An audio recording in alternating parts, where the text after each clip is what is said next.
आपण मैंने देखुं नंदीघोष रथ महाप्रभु नंदीघोष रथर चलते ये नंदीघोष रथ अटकी जाता से जगह जो जगह फर्स्ट अटकी से जगह को ये रखी दि जाए बहुत पुराना चक्र बहुत वर्षर चक्र आजिकल चक्र बहुत यही चक्र को पुनरुत्थान करा रिपेयरिंग वगैरह करा किंतु से चक्र देखो ये चक्र भी देखा फाटी सब माने पूरा भांगी जाइए चक्र रिपेयरिंग करा रखा जाए बस मझे मझे केते वर्षर थारे रिपेयरिंग करा जाए से चक्र से समय चक्र यहाँ कहानी नुह यहाँ पूरा सार्थकता है सो जय जगन्नाथ समस्ते आहे नीला शैला प्रबल मत्ता बराणा प्रबल मत्ता बराणा मो आरत नलिनी बनकुकार दलना आहे नीला शैला गजराज चिंता कला गजराज चिंता कला थाई घर जलेना चक्र पेशी नक्रनाशी उद्धारिल आपण आहे नील शैला प्रबल मत्ता बराणा प्रबल मत्ता बराणा मो आरत नलिनी बनकुकार दलना आहे नील शैला घोर बने मृगुणी के पड़ी थिला कषाण घोर बने मृगुणी के पड़ी थिला कषाण केड़े बड़ विपत्तिरु करियाछ तारण आहे नील शैला प्रबल मत्ता बराणा प्रबल मत्ता बराणा मो आरत नलिनी बनकुकार दलना आहे नील शैला कुरुशभा तले शुणी द्रौपदीर जनाण कोटि वस्त्र देई हेले लज्जा कल बारण आहे नील शैला प्रबल मत्ता बराणा प्रबल मत्ता बराणा मो आरत नलिनी बनकुकार दलना आहे नील शैला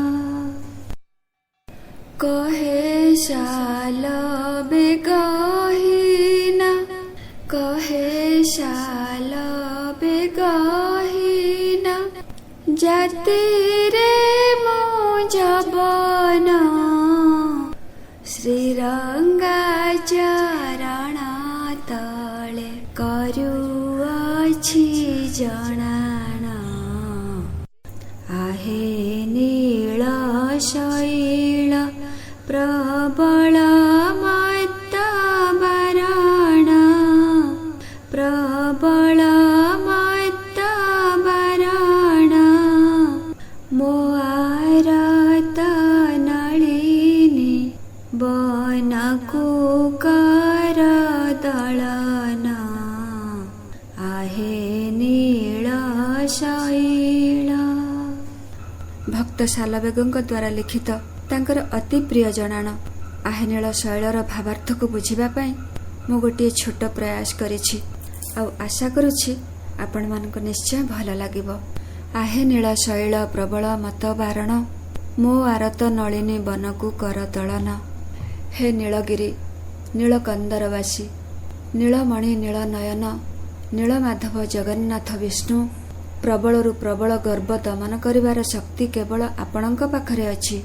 आहे नीଳ ଶୈଳ ଆପଣ ଗର୍ବ ଗଞ୍ଜନକାରୀ, ଆପଣ ଗର୍ବ ଖଣ୍ଡନକାରୀ, ଆପଣ ମୋ ଆରତ ନଳିନୀ ବନକୁ ଦମନ କରନ୍ତୁ। ନଳିନୀ ବନ ଅର୍ଥ ପଦ୍ମବନ, ଦଳନ ଅର୍ଥ ଦମନ ବା ଖଣ୍ଡନ। ପଦ୍ମବନ ସଦୃଶ ମନ ମୋର ଆଜି ଭୟ ଆଚ୍ଛନ୍ନ, ଭୟରେ ଆତୁର, ଭୟରେ ପୀଡ଼ିତ। ହେ ନୀଳକନ୍ଦରବାସୀ ନୀଳମଣି ନୀଳନୟନ ନୀଳମାଧବ ପ୍ରଭୁ ଜଗନ୍ନାଥ, ମୋ ମନରୁ ଭୟକୁ ଦଳନ କରନ୍ତୁ ବା ଦମନ କରନ୍ତୁ। ଭକ୍ତ ଶାଲବେଗଙ୍କର ଦୁଃଖ କରିବାର ଏକମାତ୍ର କାରଣ ସିଏ 750 କିଲୋମିଟର ଦୂରରୁ ଖାଲି ପାଦରେ ଚାଲି ଚାଲି ଆସିଛନ୍ତି ତାଙ୍କର ଆରାଧ୍ୟ ଜଗନ୍ନାଥ ମହାପ୍ରଭୁଙ୍କୁ ଦର୍ଶନ କରିବା ପାଇଁ। ମହାପ୍ରଭୁ ଜଗନ୍ନାଥ ନନ୍ଦିଘୋଷ ରଥରେ ବସି ସାରିଛନ୍ତି, ଆଉ କିଛି ମାତ୍ର ସମୟ ବାକି ଅଛି ବଡ଼ଦାଣ୍ଡ ଦେଇ ତାଙ୍କର ଜନ୍ମସ୍ଥାନରେ ପହଞ୍ଚିବା ପାଇଁ। ଭକ୍ତ ଶାଲବେଗଙ୍କର ଅପେକ୍ଷାର ଅନ୍ତ ହୋଇସାରିଲାଣି। ତାଙ୍କ ମନ ଭୟ ଜର୍ଜରିତ, କାଳେ ତାଙ୍କର ଆରାଧ୍ୟ ଚାଲିଯିବେ। ଗଜରାଜ ଡାକ ଦେଲା ଥାଇ ଘୋର ଜଳେଣ, ଚକ୍ରପେଶୀ ନକ୍ରନାଶୀ ଉଦ୍ଧାରିଲ ଆପଣ। ଏହି ପଙ୍କ୍ତି ପଛରେ ଗୋଟିଏ କାହାଣୀ ଅଛି, ଆସନ୍ତୁ ଶୁଣିବା। ରାଜା ଇନ୍ଦ୍ରଦ୍ୟୁମ୍ନ ଅନ୍ତିମ ସମୟରେ ରାଜକାର୍ଯ୍ୟରୁ ମୁକ୍ତ ରହି ମୁଣ୍ଡରେ ଜଟା ବଢ଼ାଇ ଜଙ୍ଗଲରେ ତପସ୍ୟା କରିବାକୁ ଲାଗିଲେ। ଥରେ ଅଗସ୍ତ୍ୟ ଋଷି ରାଜାଙ୍କୁ ଜଙ୍ଗଲରେ ଏକାନ୍ତରେ ବସିଥିବା ଦେଖି ନିନ୍ଦା କରି କହିଲେ, ତୁମେ ଜଣେ ରାଜା, ଏପରି ରାଜକାର୍ଯ୍ୟ ଛାଡ଼ି ଜଙ୍ଗଲରେ ଧ୍ୟାନ କରିବା ତୁମର କର୍ତ୍ତବ୍ୟ ନୁହେଁ। ରାଜ୍ୟରେ ଅନାହାର ଦୁର୍ଭିକ୍ଷରେ ଲୋକମାନେ ମରୁଛନ୍ତି, ତୁମେ କର୍ତ୍ତବ୍ୟରେ ଅବହେଳା କରିଛ। ନିଜକୁ ଜଗନ୍ନାଥଙ୍କର ବହୁତ ବଡ଼ ଭକ୍ତ ଭାବି ତୁମେ ଗର୍ବ ଅହଙ୍କାରରେ ପୀଡ଼ିତ। ଅଗସ୍ତ୍ୟ ଋଷି ରାଜା ଇନ୍ଦ୍ରଦ୍ୟୁମ୍ନଙ୍କୁ ଅଭିଶାପ ଦେଇ କହିଲେ, ତୁମେ ଆର ଜନ୍ମରେ ଗୋଟିଏ ହାତୀ ହେଇ ଜନ୍ମ ହେବ। ହାତୀ ପଲଙ୍କ ଭିତରେ ତୁମେ ଥିବ ରାଜା, ଆଉ ଜଙ୍ଗଲରେ ପାଗଳଙ୍କ ପରି ଏଣେ ତେଣେ ବୁଲୁଥିବ। ତୁମର ଆରାଧ୍ୟ ବିଷ୍ଣୁ ତୁମକୁ ଉଦ୍ଧାର କରିବେ। ଋଷିଙ୍କ କଥା ସତ ହେଲା। ଥରେ ଗଜେନ୍ଦ୍ର ପାଣି ପିଇବାକୁ ଗୋଟିଏ ହ୍ରଦକୁ ଯାଇଥିବା ବେଳେ କୁମ୍ଭୀରଟିଏ ତା ଗୋଡ଼କୁ କାମୁଡ଼ି ଧରିଲା। ଗଜେନ୍ଦ୍ର ହାତୀର କ୍ଷତ ବିକ୍ଷତ ଶରୀର ପାଣିରୁ ଉଠିଲା ନାହିଁ। ହାତୀ ଗଜେନ୍ଦ୍ର ନିଜର ଜୀବନ ରକ୍ଷା ପାଇଁ ମହାପ୍ରଭୁ ଜଗନ୍ନାଥଙ୍କ ସ୍ମରଣ କଲା।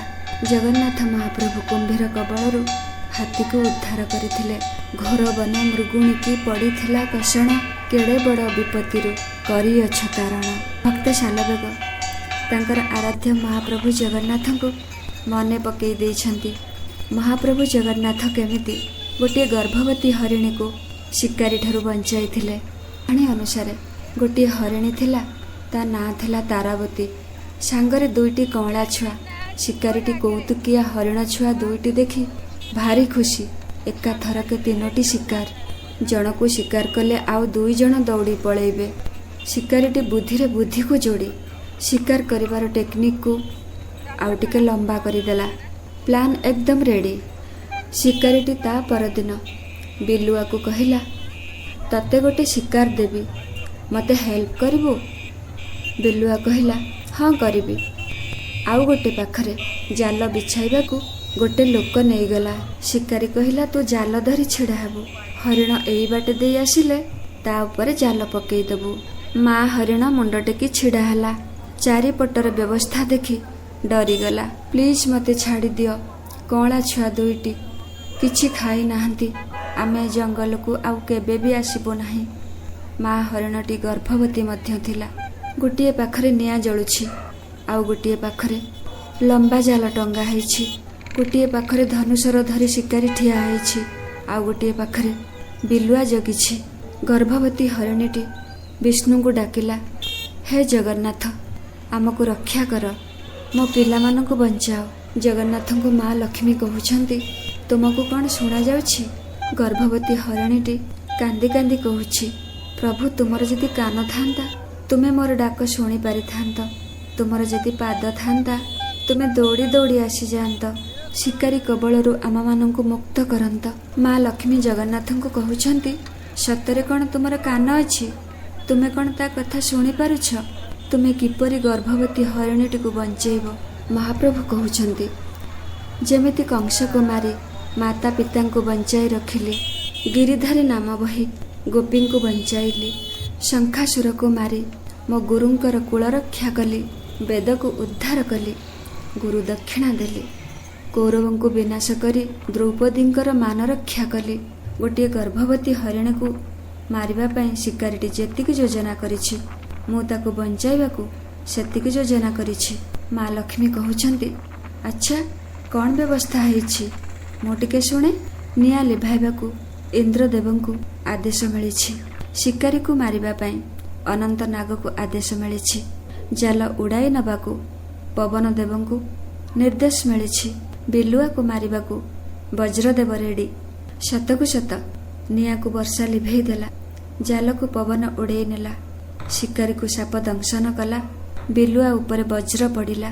ମଣିଷ ଯାହା ଇଚ୍ଛା କରେ, ଈଶ୍ୱର ତାକୁ ସଫଳତା ବା ବିଫଳତାର ଆକାର ଦିଅନ୍ତି।